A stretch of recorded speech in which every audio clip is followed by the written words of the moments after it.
হে everyone, আমি সীমন্তী আরেকটি mini ব্লগে তোমাদের সবাইকে স্বাগত। তো আজকে ছিল পুজোর ছুটির আগে লাস্ট কলেজ যাওয়ার কোনো ইচ্ছাই ছিল না, বাট একটা ক্লাস টেস্ট থাকায় রীতিমতো এক প্রকার জোর করেই গেছিলাম।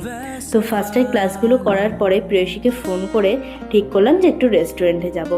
যেমন ভাবা তেমনি কাজ, আমি ফার্স্টে একাই রেস্টুরেন্টে চলে গেছিলাম। ওর একটু লেট হচ্ছিল আসতে, তো খাবারগুলো অর্ডার করে দিয়েছিলাম যেহেতু খাবারগুলো আসতে একটু লেট হবে। তো বসে বসে এদিক ওদিক তাকাচ্ছিলাম, শেফ রান্না করছিল সেটাও দেখছিলাম। তারপর প্রেশিও চলে এলো, আমাদের খাবারও সার্ভ করে দেওয়া হলো। খেতে খেতে দুজন মিলে একটু বকবক করছিলাম। তারপর ক্লাসে গিয়ে সেই টেস্টটা ম্যাম নিয়ে নিল। তো নেক্সট ক্লাসে স্যারের বার্থডে প্ল্যান দেখে আমরা একটু বোরই হচ্ছিলাম, সেটা নিয়ে হাসাহাসিও করছিলাম।